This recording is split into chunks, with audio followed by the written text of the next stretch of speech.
Sidney Harry Fox was born at the turn of the century. The illegitimate son of a railway porter, from the age of 13 to 31 he led a life of deception and pretence as the Honourable Sidney Fox. He maintained poses as an old Etonian, as an RAF officer. He was an undischarged bankrupt and a master of forgery and fraud. Fox's victims included his closest friends. He was devoted to his adoring widowed mother, Rosaline. On a total income of 18 shillings a week, they travelled together, staying at the very best and most expensive hotels all over England. With the little old lady, this well-spoken, handsome young man obtained credit, passed false and stolen cheques, until his increasingly twisted path led to this courtroom. The morning of the 12th of March, 1930, found Sidney Harry Fox in the not unfamiliar confines of a prison cell.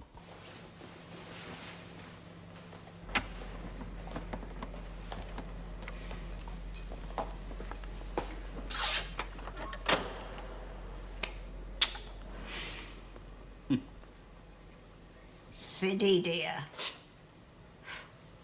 brush your collar.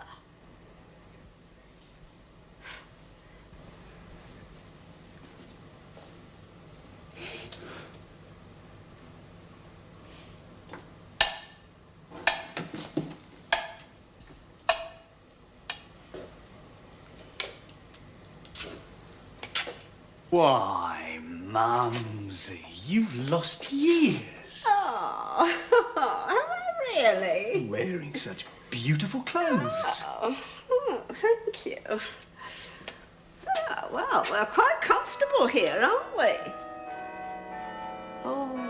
Oh, those chimes. Oh, those lovely, lovely chimes. You look younger than I ever remember. You said that to me once before. When? When we went to see Mercenary Mary. Remember? Yeah. Oh, this is so sudden. Sure. Didn't you know that? I'm a little bit fonder of you than of myself. It's true. Things I never do for myself, I do for you. I do. My white locks I'd shear off. I'd even shave my beard off. For now that I am really sure you are the one that I adore, which proves that I'm a little bit nicer to you than to myself. I am just a little bit sweeter to you than to myself. I am. I know I'm old and grey and that I've passed my trim. But darling, you will always be right in the swim. For I'm a little bit nicer to you than to myself. I am. I wouldn't know. Eat your heart out. Shh.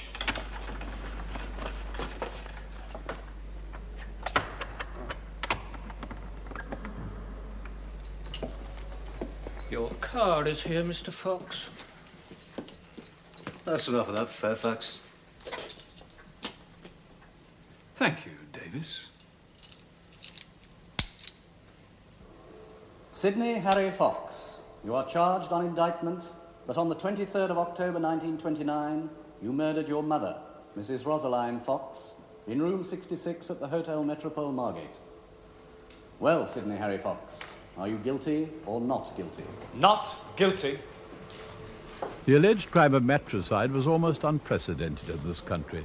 It exerted an intense fascination upon the minds of the English public. For the purpose of this drama, the trial has been condensed and simplified, the characters freely interpreted, and dramatic license has been taken. The hearing was now well underway. They come to the hotel from France. They've been visiting his brother's grave, sir. We'd have little chats together. Did Mrs. Fox seem a healthy woman to you? She seemed a bit feeble, had a shuffling step, a wobbly walk. Yes, Miss Bickmore, in your duties as a chambermaid, you must have noticed what clothing Mrs. Fox possessed. Oh, yes. She had 2 dresses, She'd wear the black one on top and the navy one underneath. Then there was combinations, corsets, vests, a pair of shoes, 2 pairs of stockings, a coat, hat and a fox fur. They didn't have night attire. The luggage had been sent on. He told me. Yes, and when she took off her clothes at night, where would she leave them? All over the shop. The chair by the fire, the floor, sir. Where would she leave her false teeth? 2 mornings out of 3, the teeth would be in a glass on the washstand. Once they was on the floor, sometimes in the basin. When I took her tea in the morning, I'd give her teeth with it. Did you receive any tip from the accused? He give me 7 and 6pence. He wanted Mrs. Fox looked after. They were the best of pals. He was affectionate to her. He had to go to town on business, see? He was a busy gentleman. Quite. Now, on the night Mrs. Fox died, did you see her or the accused? At 7. She were in a chair by the fire. Last time I saw them alive together, he were washing his hands. He was washing his hands? That's right. They went downstairs. Did you enter the room again that night? At 8:15. No one was there. The gas fire was out. I put the bottle in the bed. I never saw Mrs. Fox alive again. The accused, was ever so upset at the tragedy. He gave me his mother's teeth. God bless him. On the 23rd of October, I came back to the Metropole and entered the lounge around 11:20 p.m. There were maybe 3 other commercial travellers at the bar. How long did you stay there, Mr. Hopkins? Until about 11:40. Then I saw the accused running downstairs. I was startled. He was naked, except for a shirt of some kind. He was crying, "Fire! Where's the boots? My mummy's on fire. My mummy." I see. And so, what did you do? Well, I shouted fire. I ran upstairs after the accused. So did some others. We went along the hotel corridor, where there was a little smoke. And the accused opened the door to room 67. The door was shut? Yes. There was smoke in it and no light on. The accused went out again. I followed him. He pointed to the room next door, 66, and said, "My mother's in there." Well, I opened the door. So that door was also shut? It was. I walked in a few feet, but I was beaten back by the smoke. It was very thick. I couldn't breathe properly. The fumes were very pungent. I tried again with a handkerchief over my mouth, but I didn't get much further. Yes, now, what was the accused doing? I didn't see him do anything. I see. Sorry. What did you do then? Well, the air was a little clearer close to the floor. So I went in on my hands and knees. And I bumped into Mrs. Fox's bare legs hanging over the bed. There was a foot. Well, I caught her under the arms and I pulled her off the bed. I think her back was towards me because she was only in her undervest. Was she under the clothes on the bed? No, I can't remember. Hello. So you dragged Mrs. Fox to safety? Yeah, towards the corridor. A voice said, "Mind you're burning her feet." I don't know who said it. How did Mrs. Fox look to you? What did her face look like? Pale. Her mouth was open as though she couldn't control the muscles, and her head was all wobbly and flopping about. Did she seem to be dead? Yes. Well, I laid her down outside the door, as I was completely exhausted. I placed my raincoat over her. I remember a burning chair being brought out. Is this the chair which was on fire?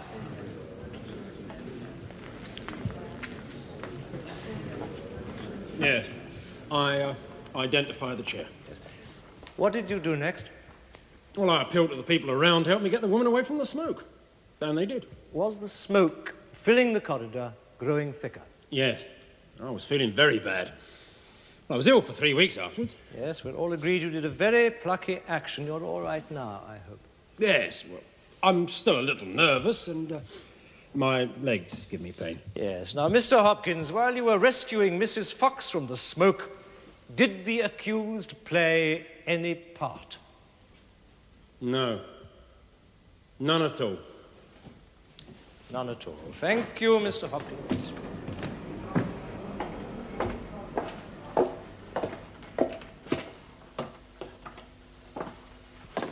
My dear boys, it's so kind of you to visit me here, Cecil. Uncle.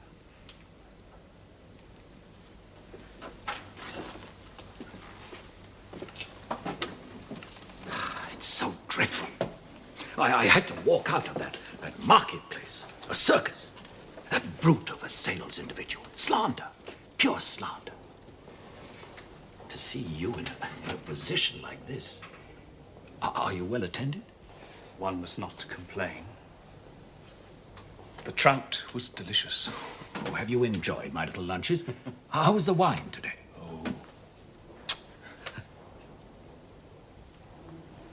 I may die on the gallows. They may end my life, Cecil, but you know the truth. Of course I know. No such tragedy could befall you. Of course, Rosaline and I had our little differences after that unfortunate unpleasantness at the club. The birds fly free. It won't be long now.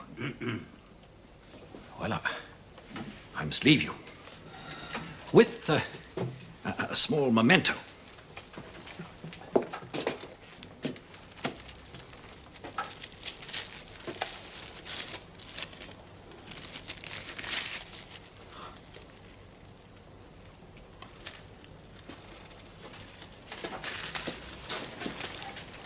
Oh, you're so kind.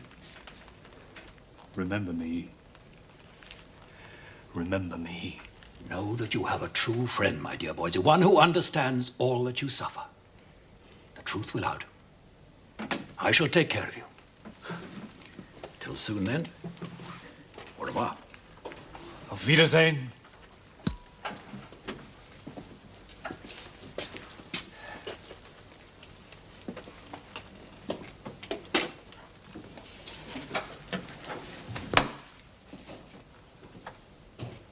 Armstrong, isn't he divine? Brigadier Windboat. My uncle. Huh? It's all, Mark.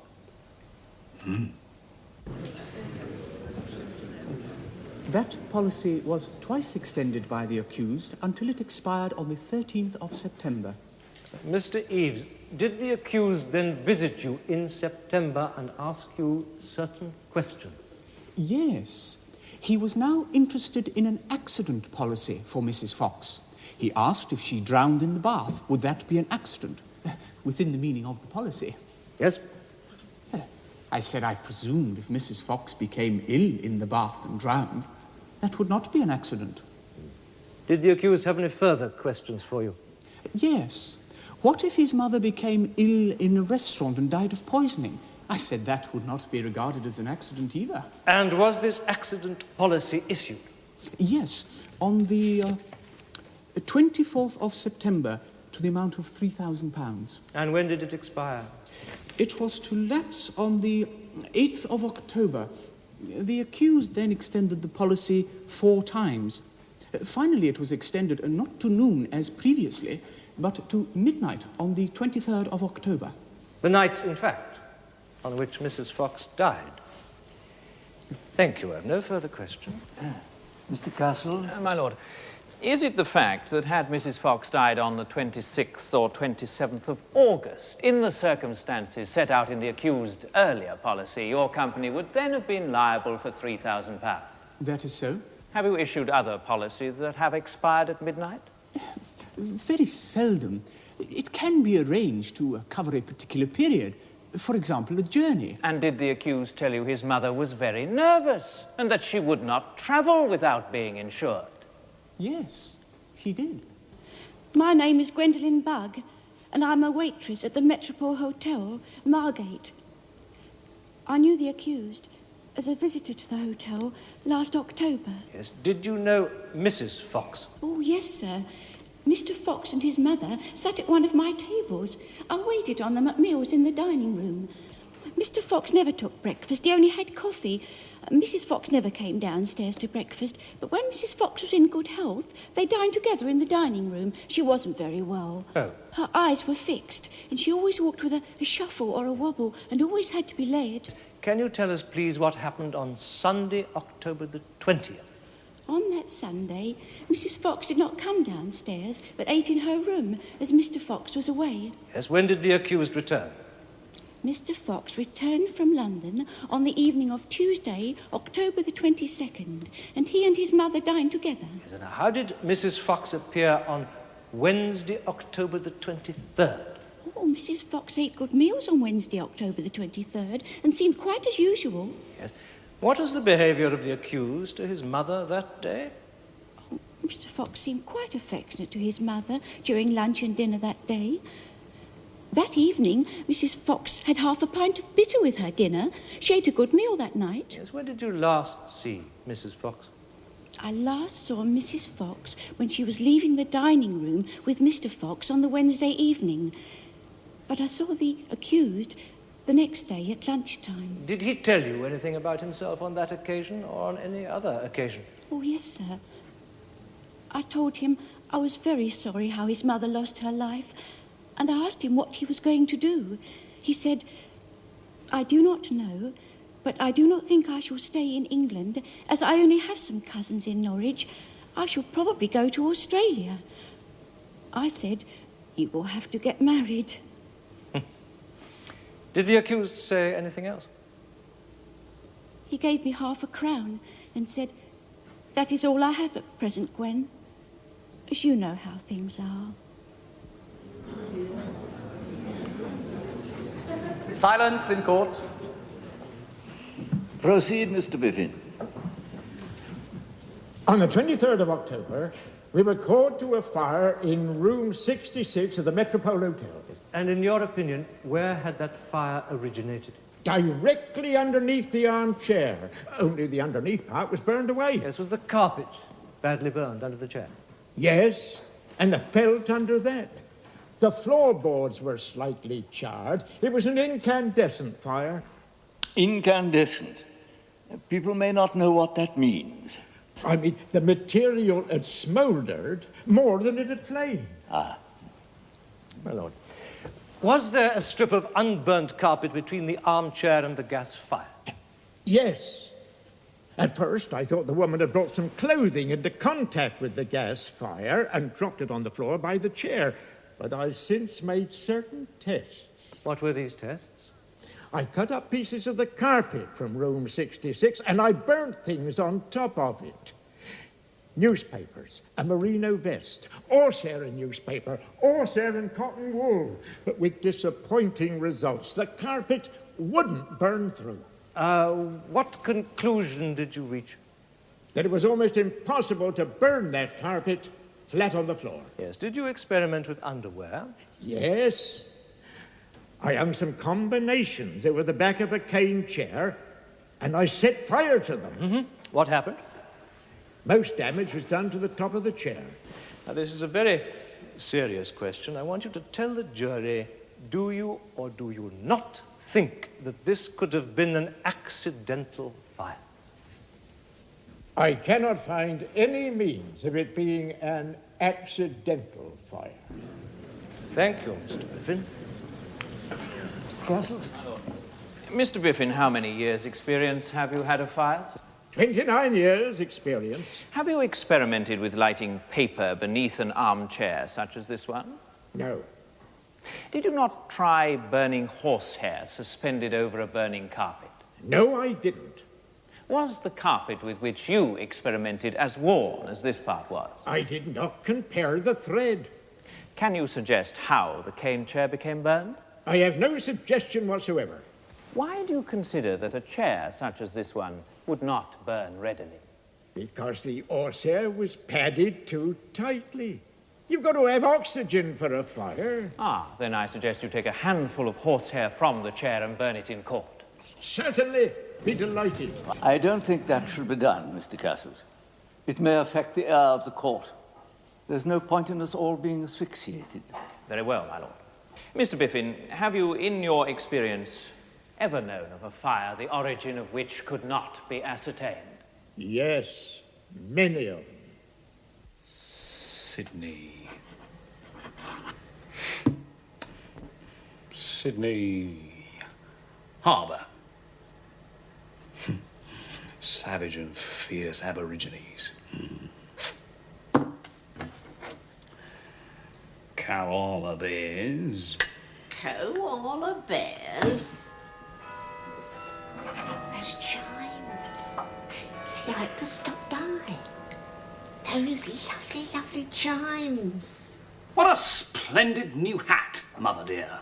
Found it in the churchyard. In the churchyard? It was a charity fair, so I borrowed it. Make do and mend. Ah, it's worth a bob or two. Yeah, like that nice present the Brigadier give you. Hello? You know, your father were a real gentleman and lord. Was, Mother, he was, not were. Did you know that our little Princess Lilibet is going to have a younger brother? How splendid for the British Empire. Oh dear, I seem to have left my walking stick behind. Would you mind? If only dear Rollo could visit me, everything would be. Rollo? You never knew him. He was so talented, Mumsy, you'd weep. Such a voice, such a figure. He's playing in that thing down. Oh dear, Siddy, oh, I do feel faint. Oh, I do wish I could have a drop to drink. I do miss it so. Mother, you're tiring yourself out. It's all this travelling. Now, come and sit down. You are a fraud. You can't feel faint, can you? Oh no, Siddy, stop. Oh, you see, it's in new ones. Oh, they're such a bad fit. It's not what you expect. I'm going to be rich, Mother. I'm going to walk out of here with £3,000. And dear Roland, you've been so generous to me. Isn't it a shame I can't give you what you want? I'll tell you our plans. Rollo is to tour Australia. I'm going with him, Mother. We're sailing on the Duchess of Sydney. I'm going to leave this sordid, dreadful little life. All the humiliations will just fade away on the horizon. Oh, you're very confident, aren't you? I'm in love. Oh, my Siddy is so clever. He'd get away with, well, with almost anything. What do you know? I hear that our poor dear friend Mrs. Morse is being sued for a divorce now, and you're being named. I never cared for that woman. Oh, my youngest son is nothing but a whore. Mother language. You're going to the dogs without me. You did let her down, you know, Siddy. Promising marriage. Borrowing all her jewellery. I served time for that. Well, then there was that time 2 years ago when you tiptoed across her bedroom, turned on the gas tap. She hadn't woken up. You'd have been left a rich man. Why? You're trying to blackmail me. Oh, me? The police have inquiries about you on their files, my dear. How do you... Do you know everything? What's to happen? Mother! Oh. Mother! Mother! The air passages were clear. I could scrape no traces of soot or particles of carbon from smoke. At the back of the larynx, I found a large recent bruise, about the size of a half-crown. It was then that I had the first indication of the conclusions to which I finally came. To what do you attribute that bruise? I suspected the bruise was the result of some handling of the larynx, such as in manual strangulation. And after dissecting all that part, I finally excluded all other causes. Did you find any further bruise? Yes. I found a recent bruise in the substance of the tongue, on the left margin, about midway between the tip and the back base of the tongue. The bruise was not visible to the naked eye. It was spherical and about 1/4 of an inch in diameter. Having regard to the absence of any soot or any carbon monoxide in the body, have you reached a point where certain causes can be eliminated? Yes. I can eliminate the effects of the fire in that room. What happens to a person lying asleep, apart from carbon monoxide, if the room fills with smoke? There would be violent coughing, and the person would wake up. The person would wake before any question of carbon monoxide poisoning arose? Yes. I see. Sir Henry. My lord. Now, could the positive symptoms which you found possibly be accounted for by any disease of the heart? No. Sir Bernard, you know the gravity of this case. I do. And the responsibility that rests upon you. Yes. Have you or have you not any doubt as to the cause of this woman's death? After weighing all the facts very carefully, I can have no doubt. In my opinion, the cause of death was asphyxia due to manual strangulation.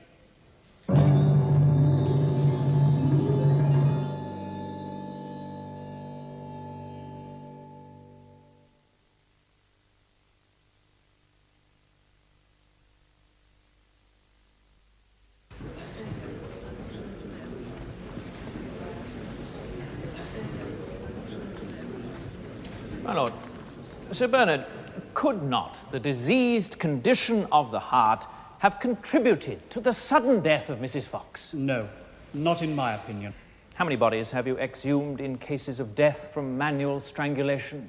This is the only one. With the exception of the chief constable in attendance, has any other person seen this bruise at the back of the larynx? No. When you got to your laboratory the next day, could you see it? No, I could not.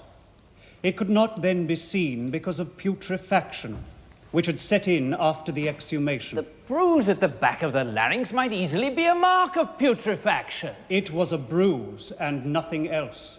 There are no two opinions about it. If it had been putrefaction, the mark would not have been red in colour, but green. Sir Bernard, in your experience of strangulation cases, have you ever heard of a case with fewer signs than this? No, I have not. Sir Bernard, is it possible for you to have made a mistake and mistaken the post-mortem change for a bruise? No, quite impossible. This was a bruise? Yes. Thank you, Sir Bernard. Very well. We will adjourn now. All stand.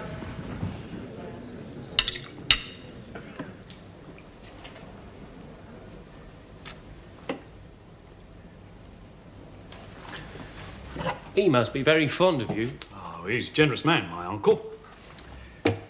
Thank you. I knew Mr. Davis wouldn't bring my dessert in time. Oh, never mind. I'll see you get some tea. My dear Mr. Armstrong, do you know you're the only person I can rely on in these dreadful circumstances?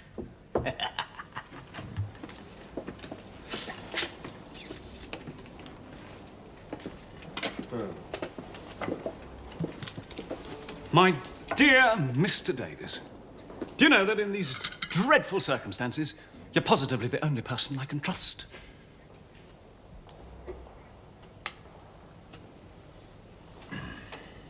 You are Sidney Harry Fox, the fourth and youngest son of the deceased. I am. How would you describe your mother's health in the last few years? After 1926, she began to have attacks of giddiness and to fall backwards. She'd been nervous and shaky for a few minutes and then recovered. What was the feeling between you and your mother? Excellent. The ordinary feeling between mother and son. During that last year, did your mother suggest that she should make a will? Yes. She told me what to put down. I wrote it word for word as she told me. Tell me this, Fox. Did you sometimes leave hotels without paying? Yes. And on the 16th of October, you arrived at the Hotel Metropole Margate. Did you intend to stay long? No, only for one night, but Mother contracted a chill. So when did you intend? Then we had dinner in the dining room. And what did you do after dinner? About 9 o'clock, I took my mother to her room. I lit the gas fire. She asked for an evening paper, which I fetched for her. I asked her if she would like a glass of port. She said she would. I immediately purchased a half bottle. How much port did your mother drink? About a quarter of the half bottle. I had the remainder. And when did you leave her? A little after 10. I put the cane chair near her in front of the fire to act as a table. Some grapes I'd bought and the newspaper were on it. What was she doing when you left? Sitting by the fire. I kissed her good night and asked if I should come in again and turn out the light. She said, no, it's quite all right. I shall be getting into bed very shortly. I shall turn it out myself. The half bottle of port was finished? Yes. I went and had a couple of beers and went upstairs again about 10:40. I went straight to my room, to bed, and I fell asleep. What was it that wakened you? I heard a rattling noise.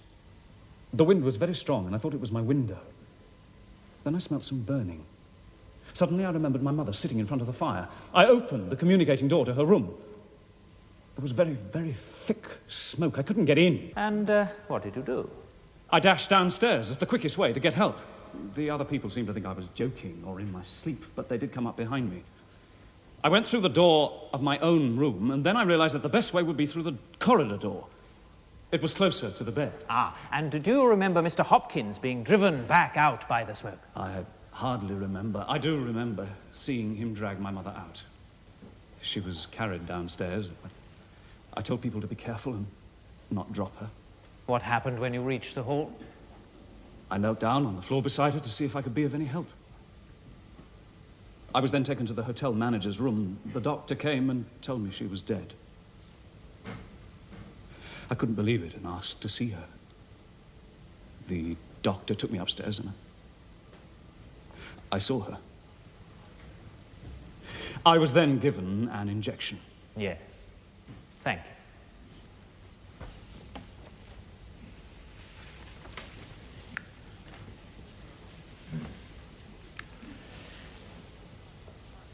How much money had you on the evening of October the 23rd? I cannot say exactly.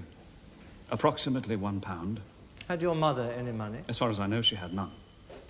A fortnight or so before your mother's death, the death of Valberga Lady Paget took place. Yes. She was an old lady who died as a result of a fire. The paper said she was reading a newspaper in front of the fire when her dress caught alight. My mother read it out to me. Did this make some impression on your mind? No, I did not know Lady Paget. My mother did. They met at the Red Cross. Now, in room 66, there was a cane chair which was burned, and yet was not found near the seat of the fire. It was found by the window. Did you move that chair that Most night? certainly not. No one could say definitely where it was, with all the commotion. When you opened the communicating door that night, did you realize the atmosphere in your mother's room was such as would probably suffocate anybody inside? If I had stayed in 3 or 4 minutes, I should have been suffocated. So that you must have been greatly apprehensive for your mother. I was. Fox, you closed the door. It's quite possible I did. Can you explain to me why it was that you closed the door instead of flinging it wide open? My explanation for that now is that the smoke should not spread into the hotel. Rather that your mother should suffocate and the smoke should get about the hotel? Certainly not, sir. Does it not now strike you as an inconceivable thing to have done? Not in the panic I was in. So, did you leave your mother with the communicating door closed and the door of room 67 closed? And did you pass the door of room 66 but did not open it, and you knew that your mother was inside? Yes, but I rushed downstairs to get help, which I think is a quite reasonable explanation. I was agitated at discovering the hotel was on fire. Discovering the hotel was on fire? Well, I should have thought what would have made you agitated was your mother being in that room. Certainly. Well, which is it now? I cannot remember all that happened that night. I suggest if you'd wanted to preserve your mother's life, you would have flung open the doors. I tried to get in.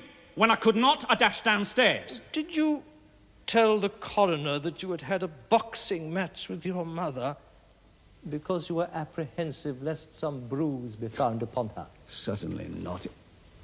It was friendly play. I held her hands and then let go. Were you heartbroken at your mother's death? I was. Quite stricken down when you knew? I don't think it is necessary to ask. Did the doctor then take you to the room when your mother lay dead? Yes. The most solemn moment of your life, was it? It was. Did you then tell the doctor that your mother had £24 in her handbag? Some time after I did, which was of course untrue. Still heartbroken were you when you told that lie? I did not want you to thought she was staying in the hotel without money. Were you trying to make another £25 or so while you could? Certainly not, sir. Did it ever occur to you that it was an amazing piece of good fortune that you had this insurance policy for death? Never. Was the truth about this policy that you were desperately hard up for money? I do not that agree. You knew the life you were leading could come to one end and that quickly? No. Did you go into your mother's room on the night of the 23rd of October after she'd gone to bed? I did, to try to get her out. Did you go towards the bed before there was any fire at all and stretch out your hand against your own mother? Certainly not. Did you then start a fire? Certainly not. Did you move that cane chair back to the window? Certainly not. Did you then go out of the room, into your own room, close the door, and then give the alarm? No, decidedly no. Did you destroy your mother on the 23rd of October in order that you might reap £3,000 from that insurance policy? Certainly not. It is a horrible suggestion. Horrible!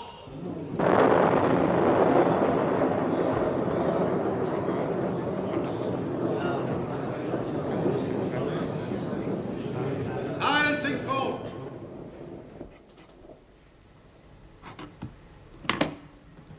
My dearest and brightest star, how very distant seems your light. I read of you and the boys. My ordeal is almost over. I know your horror of prisons. I ask nothing but that you remember we will sail together. This little gift is an emblem of our future. Your own Harry.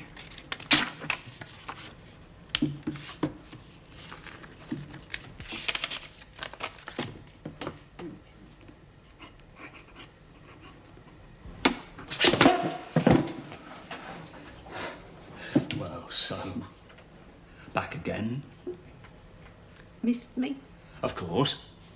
Another new hat, Mother. Oh. I wish we were together again having tea. Earl Grey and your favourite ginger snaps. By the fire in a cosy lounge, eh? By the fire. You know, I missed you in our travels. You know, we're both somebodies. We're famous. We read the papers.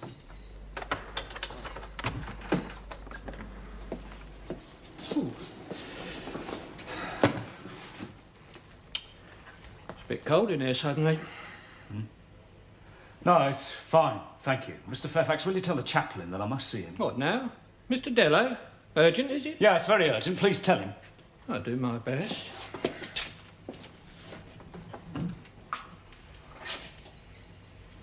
Chaplain City? It is very nice, giving away presents. Oh, I wouldn't do that, Mummy. Oh, so you still think you're going to Australia? You wouldn't try to stop me from starting a new life. Oh, whose life do you think is ended, Siddy? Whose life? I could never. I've carried you round all my days, Mother. You stopped me from being me. Oh, how can you? You know, one day when I'm no longer with you, you'll suddenly realise that a boy's best friend. Why do you come here? It's time I was free. Oh, you've always been free, my goodness boy. I've always been a prisoner. You've had your time, haven't you? It's not only me what's had my time, it's you. But I'm young! I did enough enjoy that bottle of port, Siddy. No!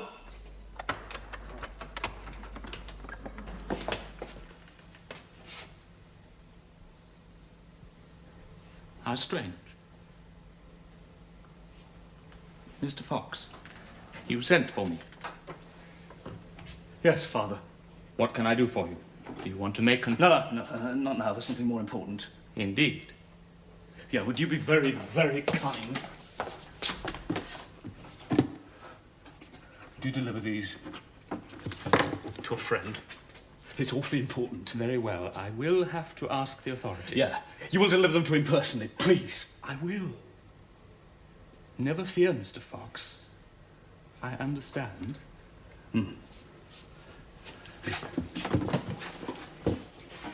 Oh, a theatre. Yes, a dear friend.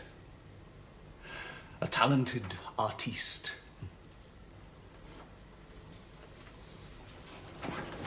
You will bring me a reply.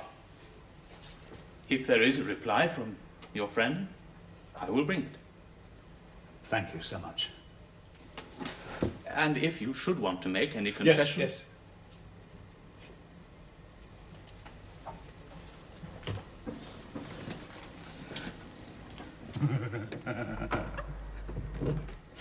Dear God, I am awful. I swear by Almighty God that the evidence I should give should be the truth, the whole truth, and nothing but the truth. Oh, I'm sorry. Ah, Dr. Bronte, you are a pathologist. I am. I was formerly Crown Pathologist for all Ireland. Did you visit Sir Bernard Spilsbury's laboratory with regard to this case? I did. And from what I saw, and from the evidence of Sir Bernard as to the mark at the back of the larynx, I am prepared to say that it was not a bruise, and must have been a post-mortem change. If it had been a bruise, it would have been there so long as the tissue or organ existed, and would have been capable of demonstration. Could such a bruise have been made without some external mark? No, impossible. I don't see how bruising of the inner tissues could occur without bruising of the tissues themselves.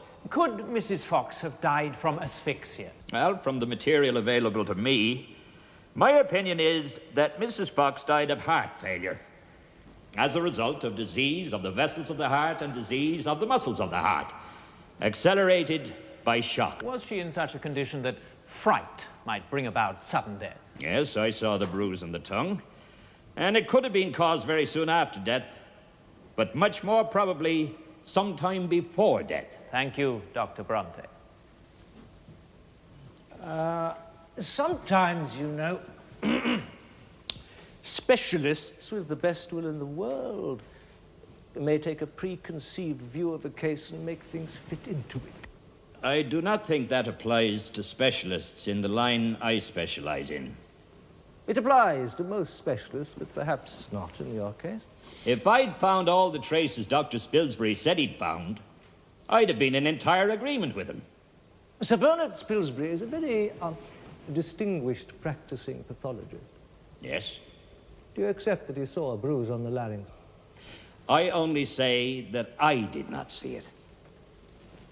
Are you suggesting that Sir Bernard did not see what he said he saw? No. I'm saying it was not there when I saw the larynx.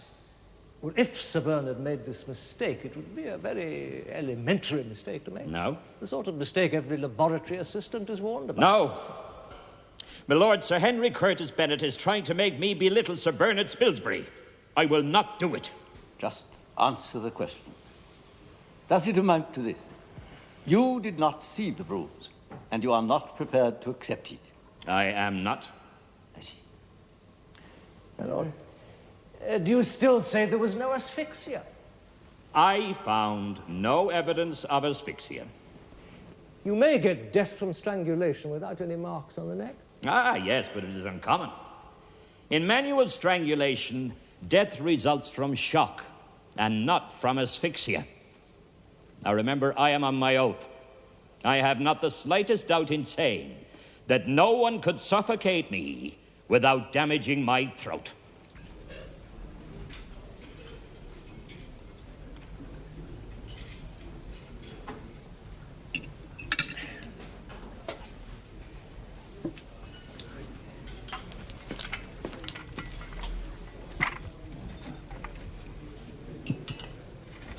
I am alone. May I join you for coffee, Sir Bernard?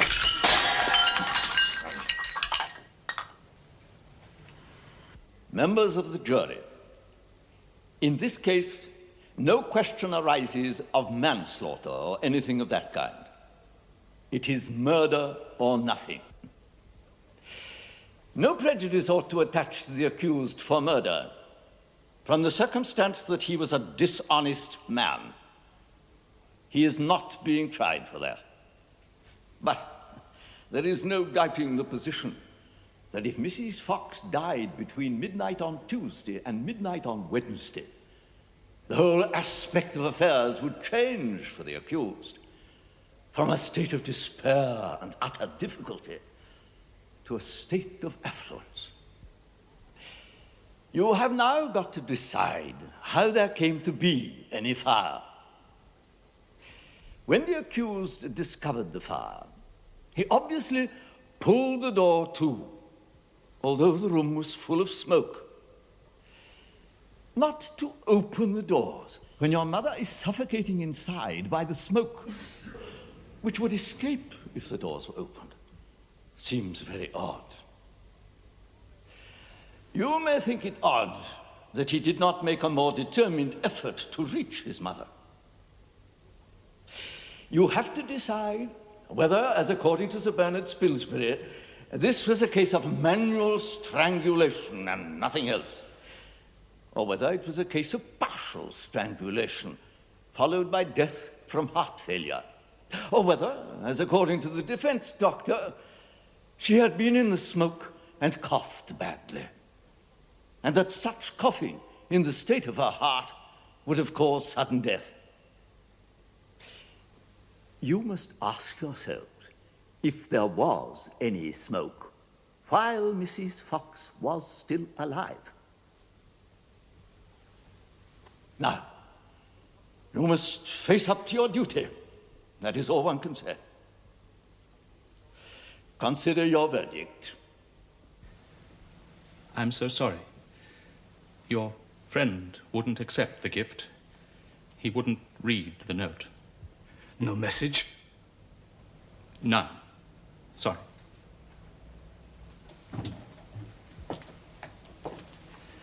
Do you want to pray? Pray? No. No. No!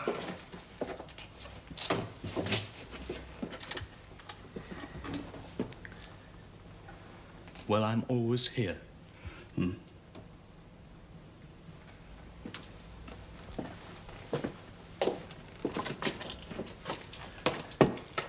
The juror's returning.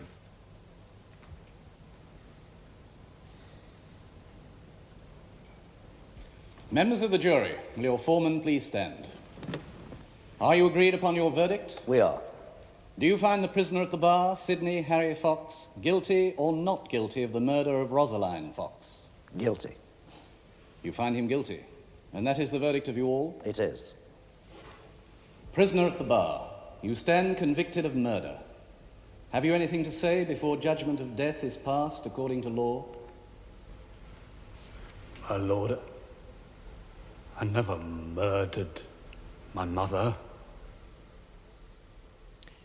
Sidney Harry Fox, the jury has convicted you of murder.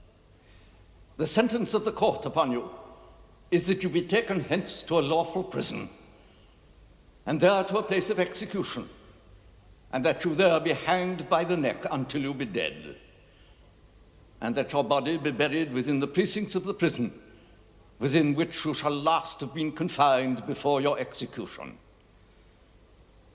And may the Lord have mercy upon your soul. Amen. Fox was returned to Maidstone Jail, where he took up residence in the condemned cell. He was to be hanged at 8:15 in the morning on Tuesday, the 8th of April, 1930. No other case has ever been recorded in this country of a son murdering his mother for financial gain. Sidney Fox never confessed. He never showed any sign of repentance. He was the first convicted murderer never to appeal. He tried to keep occupied by writing his memoirs for the Sunday newspapers. He had 18 days to live.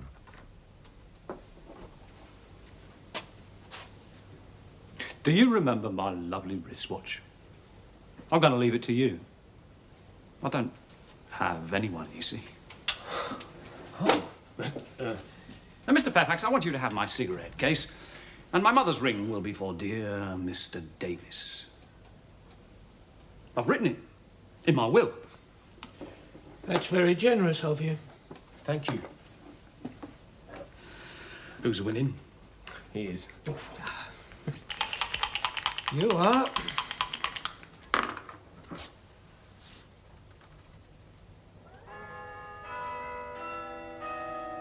Mother?